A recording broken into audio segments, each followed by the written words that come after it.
Assalamualaikum warahmatullahi wabarakatuh. Perkenalkan, nama saya Subagio. Saya dari kelas Pendidikan Bahasa dan Sastra Indonesia A, Universitas Pekalongan.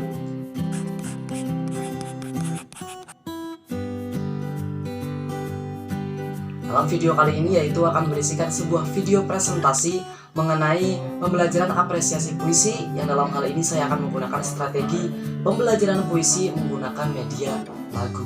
Oh ya teman-teman, jadi dalam video ini saya memposisikan saya sebagai pengajar atau seorang guru, yang dalam hal ini sasaran saya adalah untuk siswa-siswi SMA atau sederajat. Jadi mengenai gambaran umum strategi pembelajaran puisi melalui lagu seperti ini. Terlebih dahulu saya akan menjelaskan kepada murid-murid saya tentang dasar-dasar puisi, yaitu mengenai pengertian, unsur-unsur, kemudian ada teknik-teknik puisinya, kemudian juga di situ saya akan memberikan beberapa contoh puisi-puisi yang sudah jadi dari karangan pencipta puisi yang terkenal atau ternama. Nah, kemudian setelah aku menjelaskan tentang puisi, di sini saya akan lanjut menjelaskan tentang strategi yang akan saya gunakan, yaitu strategi pembelajaran puisi melalui media lagu. Jadi di sini saya akan memberikan tugas kepada murid-murid saya untuk membuat sebuah puisi dengan cara strategi yang akan saya terapkan. Jadi gini, biasanya kita, khususnya murid-murid itu merasa kesulitan ketika akan membuat sebuah lirik puisi. Mereka itu bingung akan memulai dari kata apa atau dari kalimat yang seperti apa. Nah, fungsinya strategi ini yaitu untuk mempermudah dan membantu siswa dalam mencari dan menemukan inspirasi kata-kata yang indah untuk memulai sebuah karangan puisi atau memulai bait-bait puisi tersebut. Karena biasanya dalam pembuatan sebuah lagu itu sangat-sangat memperhatikan lirik, mulai dari estetika, kemudian dari maknanya. Itu ketika seorang akan membuat lagu, pasti lirik-liriknya itu sudah tersusun dengan rapi dan pasti mempunyai makna tertentu. Karena untuk menciptakan lagu yang indah dibutuhkan juga lirik-lirik yang indah pula, seperti itu. Jadi menurut saya, teknik dalam pembuatan lirik lagu dengan pembuatan bait-bait puisi itu hampir sama atau bahkan mempunyai teknik-teknik yang sama persis. Terus kalau begitu, mengapa tidak dikasihkan contoh puisi yang sudah jadi saja dari karya-karya orang yang sudah terkenal? Nah, pasti muncul pertanyaan seperti itu dong. Mengapa tidak memakai contoh puisi saja? Karena menurut saya, jika kita memberikan contoh puisi yang sudah ada untuk membuat sebuah puisi, itu sama saja seperti kita mengajarkan murid-murid kita untuk tidak kreatif, tidak memberikan imajinasi yang luas kepada mereka. Mereka akan mentok di situ-situ saja. Karena poinnya di sini itu bertujuan untuk bagaimana caranya siswa bisa antusias dan tertarik dengan kesan gembira untuk membuat sebuah karangan puisi. Dan di sini keunggulan dari strategi yang saya gunakan sudah mencakup semua tujuan-tujuan yang telah tadi saya sebutkan sebelumnya. Itulah keunggulan strategi yang saya gunakan. Ketika siswa mengambil referensi bait puisi dari lirik lagu, itu mereka akan mendapatkan bonus-bonus yang luar biasa ketimbang hanya melihat dari contoh puisi yang sudah jadi. Jadi seperti ini. Ketika kita mendengarkan sebuah lagu, di situ tanpa kita sadari kita akan merasakan rileks dan senang. Apalagi ketika kita mendengarkan lagu yang sesuai dengan genre yang kita sukai. Nah, ketika kita melihat contoh puisi untuk membuat puisi, ya di situ kita hanya melihat rangkaian kata-kata yang manis saja. Tapi ketika kita menggunakan sebuah lagu untuk mencari inspirasi sebuah lirik atau bait puisi, di situ kan setiap lirik atau setiap kata dari lagu itu kan bernada, berharmoni.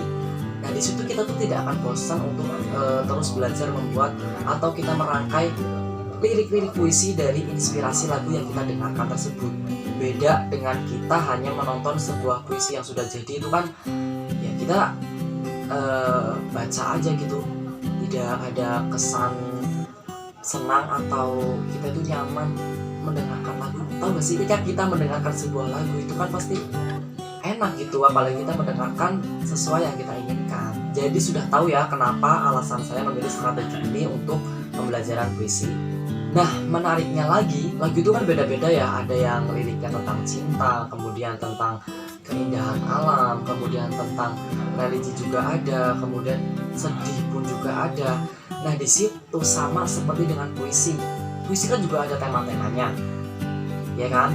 Nah, di situ itu lagi-lagi saling berkaitan antara sebuah puisi dengan lagu. Jadi ini strategi itu sangat cocok diterapkan untuk sebuah pembelajaran materi tentang puisi. Nah, jadi di situ murid-murid tinggal menyesuaikan tema puisi apa yang diberikan guru kepada mereka. Misal saya sebagai guru menginginkan pada hari itu siswa-siswa saya akan membuat puisi dengan tema semisal religi. Nah, di situ murid-murid itu tinggal menyesuaikan, mereka tinggal mencari referensi lagu-lagu yang bergenre religi. Dari lagu-lagu tersebut mereka akan mendengarkan lirik-liriknya yang bergenre religi, dan di situ mereka bisa mengambil referensi lirik-liriknya, atau mereka bisa terpancing untuk membuat lirik apa atau kalimat awal apa yang akan dibuat pada puisi yang mereka tulis seperti itu. Jadi lagu itu sangat membantu mereka mencari inspirasi sebuah kalimat atau bait-bait puisi. Jadi kesimpulannya, ketika kita menjadi seorang guru, berusahalah untuk memberikan kesan menarik dan jangan memberikan batasan berpikir kepada murid-murid kita, karena biasanya mereka itu mempunyai 1001 ide atau 1001 gagasan, hanya saja mereka bingung atau tidak bisa menyampaikannya kepada publik seperti itu. Jadi jangan memberikan batasan berpikir mereka seperti itu.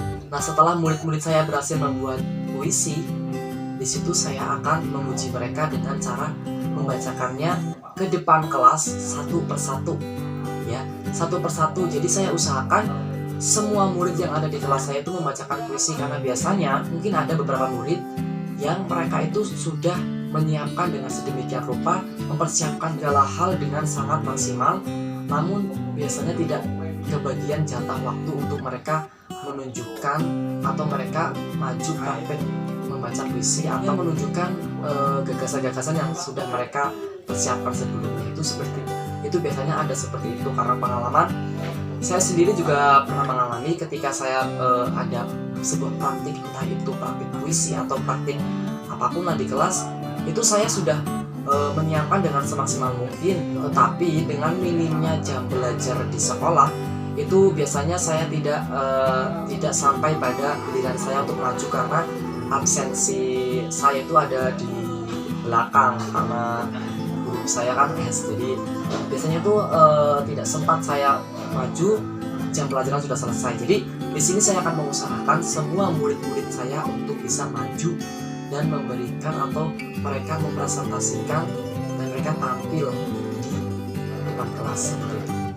Nah, itu saja teman-teman video saya kali ini. Apabila ada tingkah laku dan tutur kata yang kurang berkenan, saya pribadi mohon maaf yang sebesar-besarnya. Terima kasih. Wassalamualaikum warahmatullahi wabarakatuh.